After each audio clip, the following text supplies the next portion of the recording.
Hello everyone, আসসালামু আলাইকুম। Welcome to Rezaul 360। আজকে আমাদের মার্ন স্ট্যাক ই-কমার্স সিরিজ টিউটোরিয়ালের 18 নাম্বার পার্ট। গত 17 নাম্বার পার্টে আমরা আমাদের অ্যাপ্লিকেশনের শপিং কার্ট পেজে কোয়ান্টিটি ডিক্রিমেন্ট এবং ইনক্রিমেন্ট বাটন নিয়ে কাজ করেছিলাম।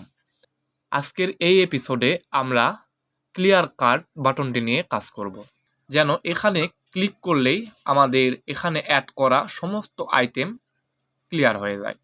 দ্যাটস ওয়াই অ্যাট ফার্স্ট আমি আমার কোড এডিটরটি ওপেন করে নেব এবং এখান থেকে কাট স্লাইস ডট জেএস ফাইলে আসব। এসে এখানে আমরা গত পর্বে এই ডিক্রিজ কার্ট নামে যেই অ্যাকশনটি ক্রিয়েট করেছিলাম, এখান থেকে ঠিক নিচে আমরা একটা অ্যাকশন ক্রিয়েট করব। এটার নাম দেব ক্লিয়ার কার্ট। দেন এখানে আমরা প্রথমে স্টেট পাব, দেন আমরা অ্যাকশন পাব। এখানে খুব সিম্পলিভাবে আমাদের এই স্টেট ডট কার্ট আইটেমকে এমটি করে দেব, দেন সেভ করে দেব। এরপর আমরা এখানে একটি টোস্ট মেসেজ সেন্ড করব। দ্যাটস ওয়াই লিখব টোস্ট ডট ইরর, দেন এখানে ব্যাকটিক ইউজ করব এবং এখানে লিখব কার্ট ক্লিয়ার্ড। দেন আমরা এখানে একটি কমা ইউজ করব এবং এখানে কার্লি ব্র্যাকেট দিয়ে পজিশনটা বলে দেব। আমাদের পজিশন হবে বটম লেফট, দেন সেভ করে দেব। এরপর আমরা এই টোস্ট মেসেজের নিচে লোকাল স্টোরেজ সেট করব। আমি এটাকে কপি করে নিচ্ছি এবং এখানে পেস্ট করে দিচ্ছি, দেন সেভ করে দেব।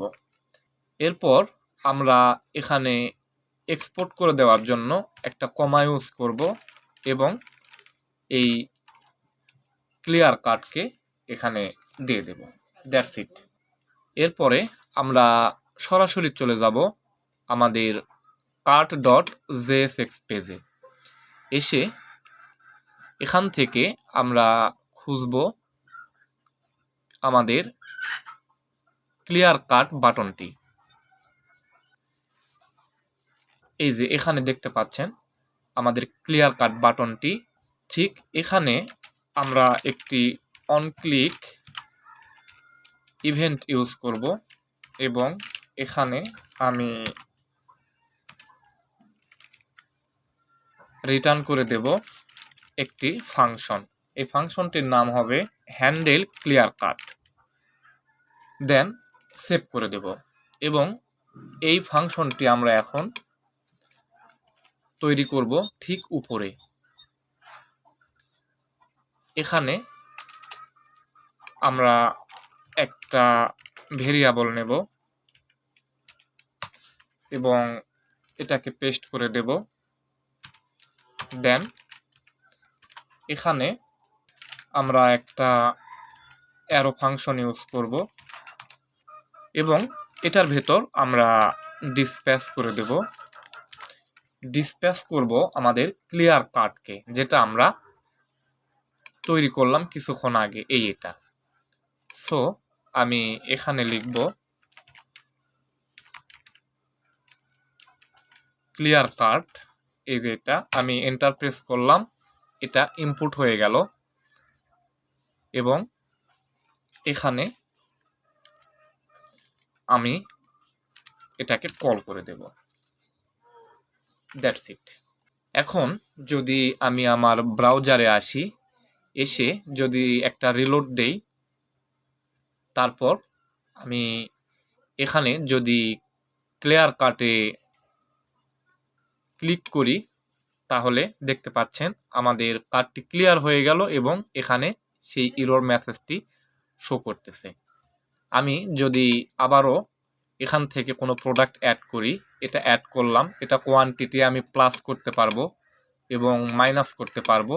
আমি চাইলে কন্টিনিউ শপিংয়ে গিয়ে আবারও অন্য একটা প্রোডাক্ট অ্যাড করতে পারবো এবং এটারও কোয়ান্টিটি প্লাস মাইনাস করতে পারবো এবং আমি চাইলে এখান থেকে ম্যানুয়ালি সিঙ্গেলভাবে আমাদের আইটেমকে রিমুভ করতে পারবো এবং আমরা যদি আবারও অন্য আরও একটি প্রোডাক্ট অ্যাড করি, তারপর আমি যদি চাই একদম পুরোটাকে ক্লিয়ার করে দেব, এখানে যদি ক্লিক করি, সো দেখতে পাচ্ছেন আমাদের পুরো কার্টটি কিন্তু এমটি হয়ে গেল। আমি এখন স্টার্ট শপিংয়ে চলে আসলাম। আশা করছি আপনারা আমার এই সিস্টেমগুলি বুঝতে পারছেন। সো আজকের এই ভিডিওটি এই পর্যন্তই থাকবে।